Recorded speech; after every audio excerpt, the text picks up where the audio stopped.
الحمدللہ رب العالمین والصلاة والسلام علی سید الانبیاء والمرسلین نبینا محمد وعلی آلہ وصحبہ اجمعین، اما بعد۔ محترم ناظرین کرام، احباب گرامی اور دیگر سامعین، میری گفتگو شیخ محمد عبدہ کے بارے میں چل رہی تھی کہ کس طرح سے مصطفیٰ صبری نے اپنی کتاب موقف العقل والعلم کے اندر جمال الدین افغانی اور شیخ محمد عبدہ کے بارے میں لکھا ہے کہ ان دونوں نے مل کر کے عالم اسلام کے اندر وہی رول ادا کیا ہے جو رول عیسائیت کے اندر، عالم مسیحیت کے اندر، یورپ کے اندر، امریکہ کے اندر مارٹن لوتھر اور جان کیلوین نے ادا کیا تھا۔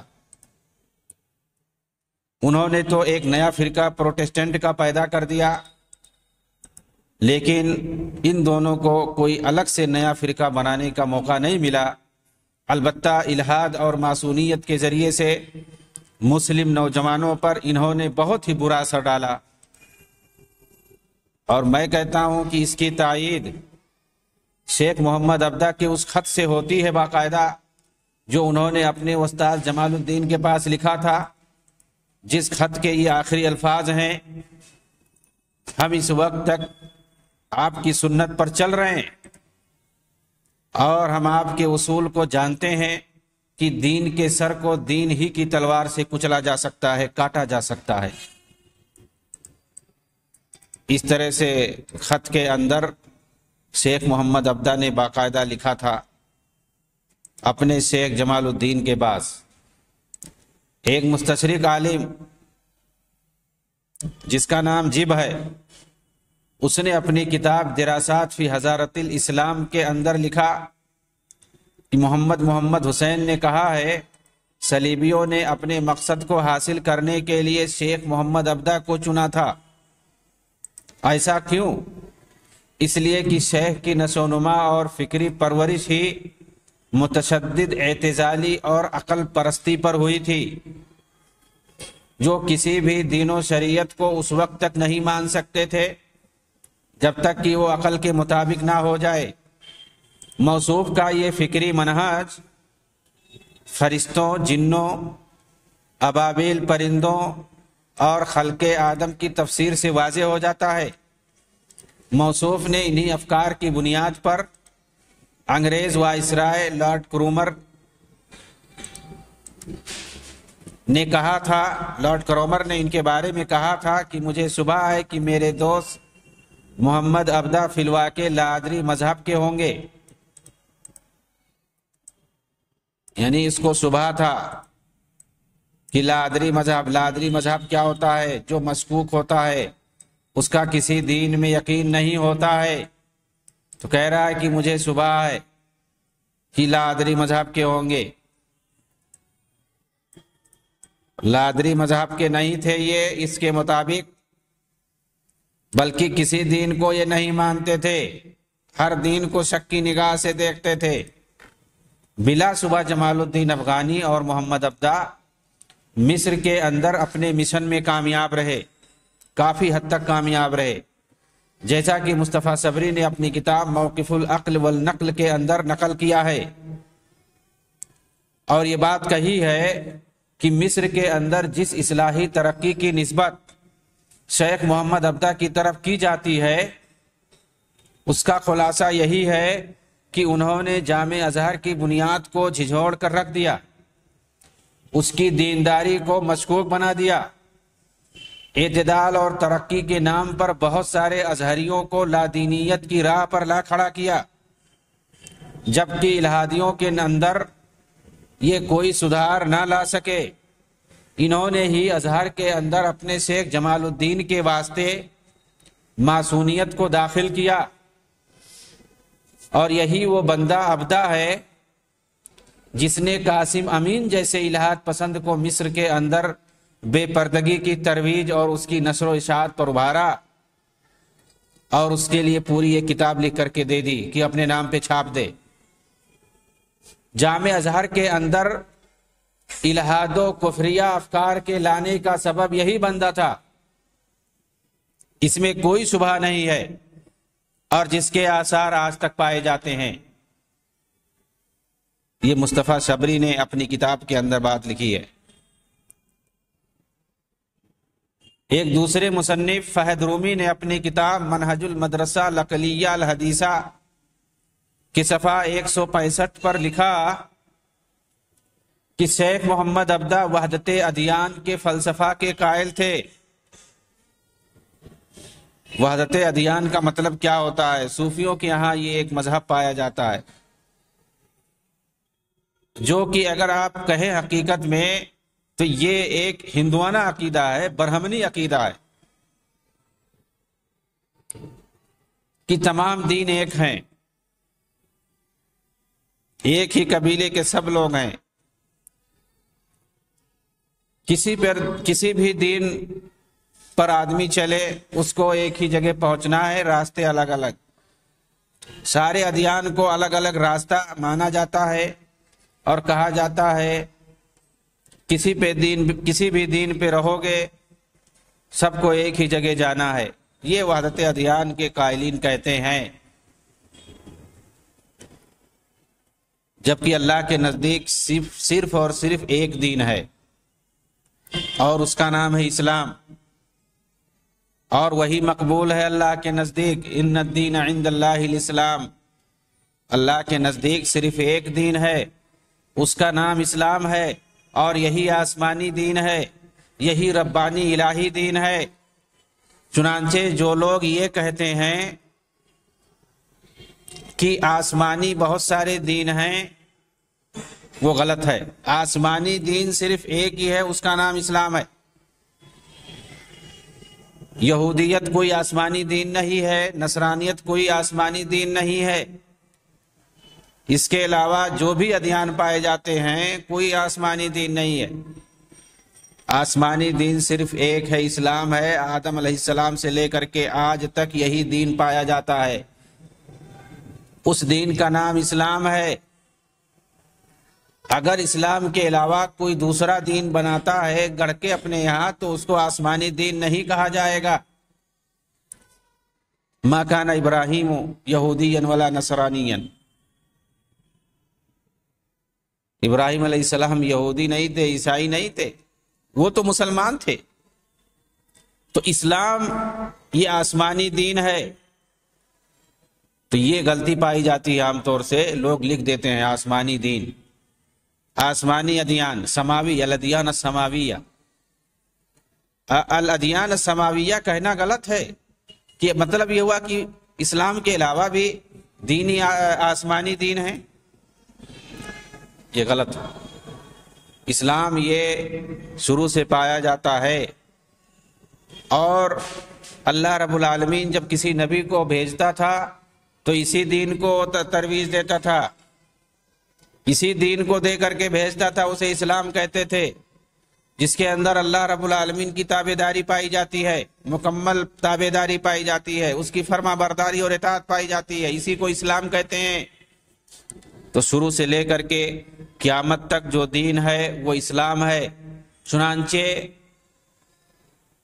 جو بھی دین اللہ کے یہاں مقبول رہا ہے ہر زمانے میں وہ اسلام رہا ہے، اور تمام انبیاء اسی دین کو لے کر کے آئے ہیں، اسی دین کی سب نے تبلیغ کی ہے۔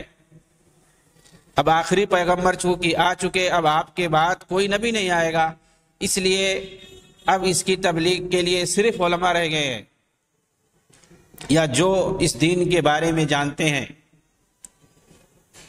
تو ادیان کہہ کر کے سب کو ایک کیٹیگری میں لانا یہ غلط ہے۔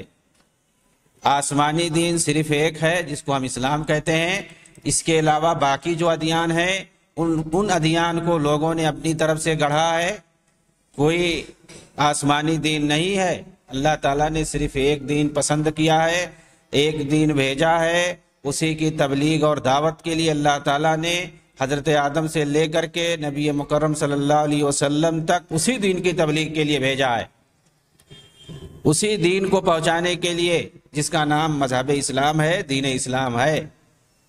اس کے علاوہ اور کسی دین کو نہیں قابل قبول بتایا ہے۔ چنانچہ یہ کہنا، وحدت ادیان کا عقیدہ رکھنا کہ کسی بھی دین پر عمل کرو، الگ الگ طریقے ہیں، ایک ہی جگہ سب کو پہنچنا ہے، یہ غلط ہے۔ وَأَنَّ هَذَا صِرَاطِي مُسْتَقِيمًا فَاتَّبِعُوهُ وَلَا تَتَّبِعُوا السُّبُلَ فَتَفَرَّقَ بِكُمْ عَنْ سَبِيلِهِ، یہ سیدھا راستہ ہے، اسی کی پیروی کرو، دوسرے راستوں پہ مت جاؤ۔ یہ کیوں قرآن کے اندر کہا گیا ہے؟ یہ دھوکہ ہے لوگوں کو بتانے کے لیے جو کہتے ہیں کہ کسی بھی طریقے سے آؤ، راستے مختلف ہیں۔ اسی سے مسالک اور فرقوں کی ترویج اور اشاعت کا بھی موقع ملتا ہے۔ قرآنی نصوص کو اگر غور سے دیکھا جائے، شریعت کے نصوص کو اگر غور سے پڑھا جائے، ان کا مطالعہ کیا جائے، ان پر عمل کیا جائے، تو سماج کے اندر سچی باتیں آئیں گی اور ان کا رواج ہوگا۔ ورنہ جو باطل فرقے ہیں، باطل پرست ہیں، دین کے نام پر جو دھوکہ دینے والے ہیں، وہ اس طرح سے باطل کی ترویج کرتے رہیں گے، ان کا کوئی ہاتھ پکڑنے والا نہیں ہوگا۔ چنانچہ فہد رومی نے، یہ بہت اہم کتاب ہے، منہج المدرسہ العقلیہ الحدیثہ، یہ جو عقلانی فرقہ ہے، ریشنلسٹ جو پائے جاتے ہیں موجودہ دور میں، ماڈرن سائنس سے موازنہ کرتے ہیں اسلام کا، قرآن کا، یہ لوگ مراد ہیں میری نظر میں۔ ماڈرن سائنس سے مقابلہ کر رہے ہیں، معیار بنا کر کے اس کو، دین اسلام کا اس پر تول رہے ہیں، دین اسلام کو، قرآن اور حدیث کو تول رہے ہیں، پرکھ رہے ہیں۔ ہمارے نزدیک قرآن اور حدیث یہ اصل معیار ہے، اس پر ساری چیزوں کو پرکھا جائے گا، تولا جائے گا۔ لیکن جو عقل پرست ہیں وہ بولتے ہیں کہ ہر چیز سائنٹیفک ہے، سائنس کو معیار بنا کر کے دین کو تولنے لگے ہیں اس کے اوپر۔ اور یہی لوگ مصلحت اور رواداری میں وحدت ادیان کے فلسفہ کے قائل ہوتے ہیں، وحدت الوجود کے نظریے انہی لوگوں کے اندر پائے جاتے ہیں۔ التقریب بین المسالک کا تصور انہی کے یہاں پایا جاتا ہے، حتیٰ کہ التقریب بین الادیان کا بھی تصور ان کے یہاں پایا جاتا ہے۔ اور معیار کیا ہوتا ہے؟ ماڈرن سائنس، ماڈرن سائنس کو معیار بناتے ہیں، عقل کو، انسانی عقل کو معیار بناتے ہیں، اللہ کے اور اس کے رسول کے فرمان کو معیار نہیں بناتے ہیں، جس کو ہم وحی کہتے ہیں، جس کے اندر کوئی کنٹراڈکشن نہیں ہے، کوئی تضاد نہیں ہو سکتا ہے، کوئی اختلاف نہیں ہو سکتا ہے۔ انسانی عقلیں ہوں، سائنس ہو، چاہے قدیم ہو یا ماڈرن ہو، کوئی بھی ہو، اس کے اندر کنٹراڈکشن پائے جاتے ہیں۔ ان کے اصول، ان کے تھیریز بدلتے رہتے ہیں، 10-20 سال میں بدل جاتے ہیں، 150 سال میں بدلتے رہتے ہیں۔ لیکن کیا قرآن، اللہ کا جو کلام ہے، یہ کبھی بدلے گا؟ کبھی نہیں بدلے گا۔ لا یاتیہ الباطل من بین یدیہ ولا من خلفہ تنزیل من حکیم حمید، اس کے اندر باطل کبھی نہیں آ سکتا، نہ آگے سے نہ پیچھے سے۔ کیوں؟ اس لیے کہ یہ حکمت والے کی طرف سے، جس کی بے انتہا تعریف کی جاتی ہے، اس کی طرف سے یہ کتاب نازل ہوئی ہے، یہ کلام نازل ہوا ہے۔ وَلَوْ كَانَ مِنْ عِنْدِ غَيْرِ اللَّهِ لَوَجَدُوا فِيهِ اخْتِلَافًا كَثِيرًا، قرآن کے اندر کوئی کنٹراڈکشن نہیں ہے۔ اگر یہ کتاب کسی انسان نے لکھا ہوتا تو بہت سارے اختلافات ہوتے، اس کے اندر تضاد پایا جاتا، لیکن چونکہ اسے اللہ کی طرف سے نازل کیا گیا ہے، اللہ نے اپنی طرف سے اس کو، کلام کو نازل کیا، اس کے اندر کوئی تضاد نہیں ہے، کوئی کنٹراڈکشن نہیں ہے۔ تو ایک مسلمان کے لیے جو معیار ہے، جو بنیاد ہے، جو اصول ہے، وہ قرآن ہے، حدیث ہے، اس کے علاوہ اور کوئی چیز نہیں ہے۔ بہت سارے لوگ مسلمانوں میں جو اپنے آپ کو روشن خیال کہتے ہیں، عقلانی کہتے ہیں، عقل پرست کہتے ہیں، منطق اور فلسفہ کے ماننے والے ہیں، اور اسی کو وہ معیار اور اصول سمجھتے ہیں، وہ لوگ قرآن اور حدیث سے ہٹ کر کے بات کہتے ہیں۔ چنانچہ فیض رومی نے کہا کہ شیخ محمد عبدہ وحدت ادیان کے فلسفہ کے قائل تھے۔ وحدت ادیان یہ کوئی معمولی چیز نہیں ہے۔ دین اسلام کو تمام باطل ادیان کے برابر کر دینا لازم آتا ہے۔ دین اسلام کو سارے ادیان باطلہ کے ساتھ چلنے والا اور اس کے ساتھ رہ کر کے زندگی گزارنے والا گویا بتایا جا رہا ہے، جبکہ قرآن نے صاف صاف کہہ دیا ہے لکم لکم ولی دین۔ بھائی اسلام کا کسی سے سمجھوتا نہیں ہو سکتا دین کے معاملے میں۔ تم اپنے باطل دین پہ خوش رہو، کیونکہ تم جس کی عبادت کرتے ہو ہم اسے کر نہیں سکتے۔ لا اعبد ما تعبدون۔ کیسی وحدت ہے، کیسا اتحاد ہے، کیسا سمجھوتا ہے؟ دین کے اندر کوئی سمجھوتا نہیں ہے، نو کمپرومائز۔ مکہ والوں نے بھی تو کہا تھا اللہ کے رسول سے کہ چلو ایک دن تم میرے معبودوں کی عبادت کر لینا اور ایک دن ہم بھی کر لیا کریں گے۔ اسی وقت تو یہ آیت نازل ہوئی تھی، یہ سورت مکمل نازل ہوئی تھی، قل یا ایھا الکافرون لا اعبد ما تعبدون، کہ اے کافرو تم جس کی عبادت کرتے ہو ہم کبھی نہیں کر سکتے۔ تم ایک دن کی بات کر رہے ہو، ایک سیکنڈ کے لیے نہیں مان سکتے۔ وحدت ادیان کی بات مکہ میں اللہ کے رسول سے کہی گئی تھی، کیا اس فلسفے کو اللہ کے رسول نے مانا تھا؟ یہ کافروں کا فلسفہ ہے، کافروں کا اصول ہے، وحدت ادیان کا اصول۔ جو باطل پرست ہوتے ہیں وہ اس طرح کی بات کہہ سکتے ہیں، کیونکہ انہیں یقین نہیں ہوتا ہے اپنے باطل مذہب پر، اپنے باطل دین اور دھرم پہ۔ وہ کسی سے بھی سمجھوتا کر سکتے ہیں، لیکن دین اسلام کا ماننے والا کبھی کسی دین سے سمجھوتا نہیں کر سکتا ہے، کسی دھرم سے، کسی مذہب سے سمجھوتا نہیں کر سکتا ہے۔ اس فلسفے کا قائل وہی ہو سکتا ہے جو باطل مذہب پہ ہوگا، جو باطل دین پر ہوگا، اور اگر اسلام کا نام وہ لے رہا ہے تو حقیقت میں اسلام اس کے دل میں نہیں ہوگا، وہ اسلام کو توڑنا چاہ رہا ہوگا، شاول کی طرح یا مارٹن لوتھر کی طرح یا کیلوین کی طرح، وہی ایسا کر سکتا ہے۔ شیخ یوسف نبہانی نے محمد عبدہ پر ایک نظم لکھی ہے جس میں انہوں نے شیخ محمد عبدہ کو فاسق کہا ہے، فاسق و فاجر کہا ہے، اور ان پر یہ الزام عائد کیا ہے کہ وہ ترک صلاۃ پر عمل کرتے تھے، چھوڑ دیا کرتے تھے صلاۃ بعض اوقات، اور انہوں نے باوجود استطاعت کے کبھی حج نہیں کیا۔ ان کے پاس طاقت تھی، استطاعت تھی، لیکن کبھی نہیں حج کرنے آئے۔ یورپ کا دورہ کرتے رہتے تھے، کبھی بیروت چلے گئے، کبھی لندن چلے گئے، کبھی جنیوا پر ہیں، جنیوا کے دورے پر ہیں، سوئٹزرلینڈ کے اندر، کبھی انگلینڈ کے اندر ہیں لندن میں، کبھی فرانس گئے ہیں پیرس میں،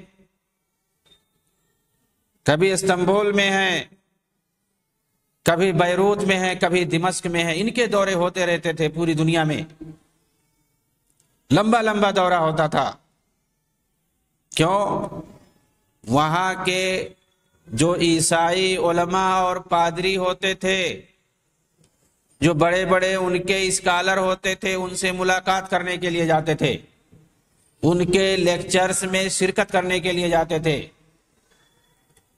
عیسائیوں کے لیکچر کو سننے کے لیے ہزاروں میل دور یہ چلے جاتے تھے، جبکہ چند سینکڑے میل پر مکہ موجود تھا، وہاں نہیں جاتے تھے۔ استطاعت کے باوجود انہوں نے لکھا ہے کہ انہوں نے کبھی حج نہیں کیا۔ یہ مصر کے مفتی عام رہ چکے ہیں۔ انگریزوں کے دور میں دینی اعتبار سے سب سے بڑا مقام ان کا مانا جاتا تھا، انگریزوں نے دے رکھا تھا، ان کے ہاتھ میں پوری وزارت تھی۔ یہ شیخ الازہر بھی رہ چکے ہیں، لیکن انہوں نے کہا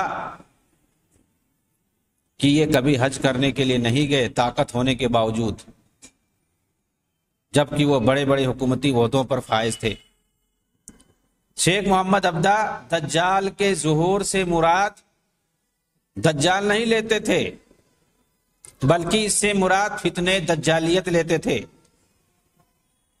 اور آج بھی اخوانیت اور تحریکیت سے جڑے بہت سارے لوگ اسی موقف کے قائل ہیں۔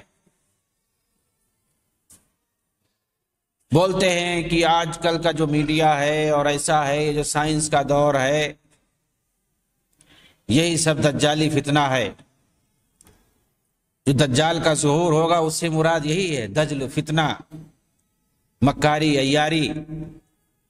مطلب حدیثوں کے اندر جس دجال کے ظہور ہونے کی بات کی گئی ہے اور اس کے جو کارنامے اور معجزات جو بتائے گئے ہیں کہ وہ آ کر کے اس طرح سے کرے گا، وہ جو حقائق ہیں اس کا انکار کرتے ہیں یہ لوگ۔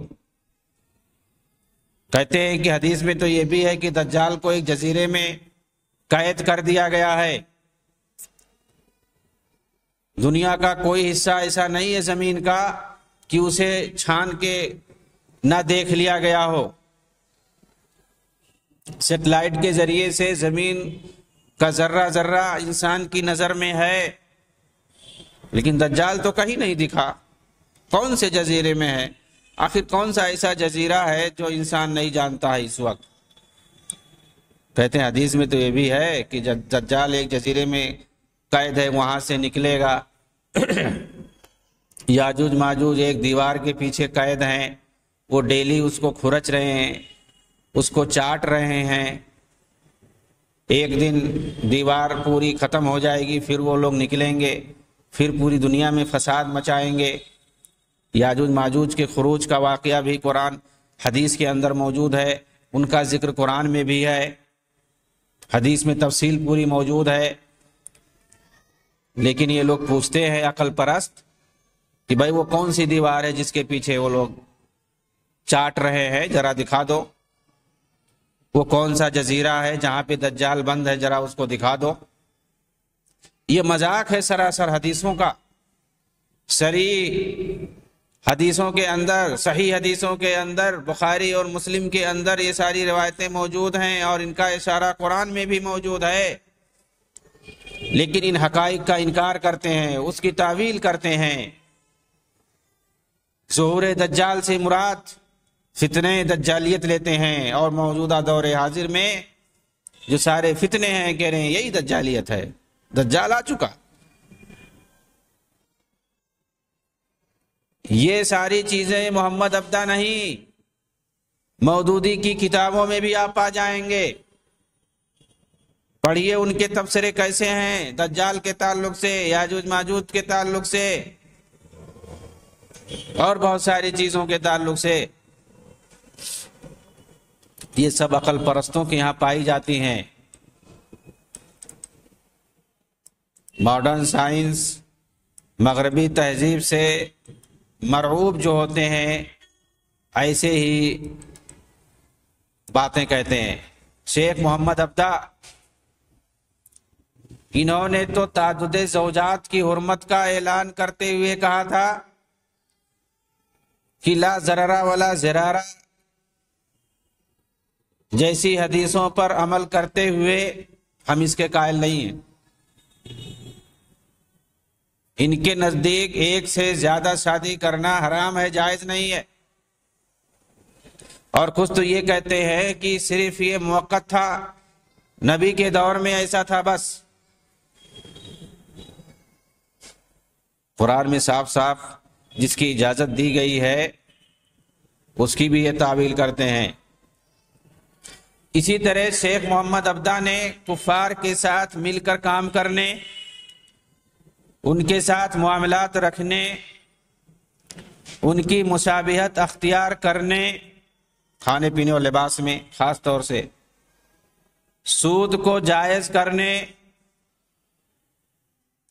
عورتوں کو آزادی کے نام پر بے پردہ کرنے اور تعدد زوجات کو حرام کہنے جیسے موجودہ مطالبات سب شیخ ہی کی مرہون منت اور ان کی دعوت کے نتائج بد ہیں۔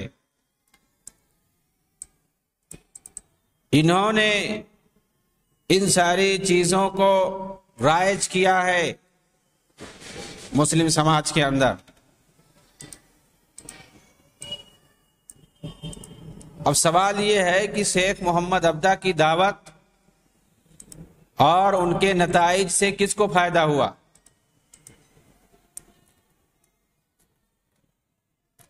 یقیناً اس سے انگریزوں اور کافروں کو فائدہ ہوا،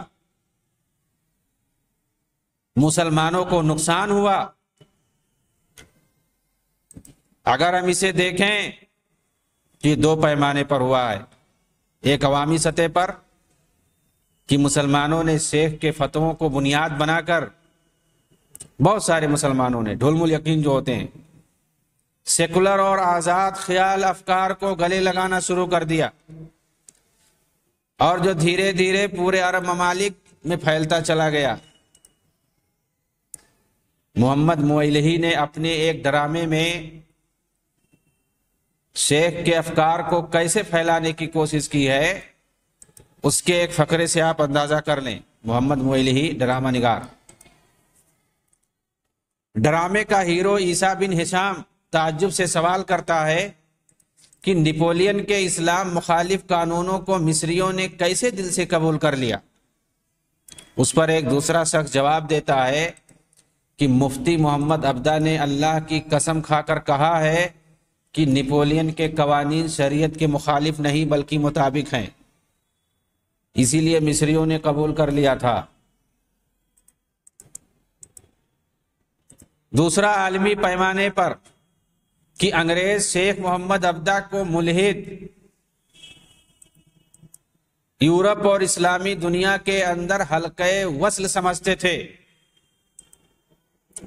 اور صہیونیت زدہ صلیبی عالم اسلام کے اندر الہاد اور لبرلزم کو پھیلانے کے لیے ایک پل بنا کر رکھا ہوا تھا، اور عرب ممالک میں تعلیمی شعبوں نے سماجی زندگی سے جتنا ممکن ہو سکے دین کو دور رکھا جا سکے، اور شرعی محاکم اور ان کی طرف رجوع کرنے کے بجائے جمہوری عدالتوں پر بھروسہ دلایا جائے، اور ساتھ ہی سماج میں مغربی افکار کو زیادہ سے زیادہ پھیلایا جائے، اور یہ سب کام اصلاح و تجدید کے نام پر انجام دیا جائے۔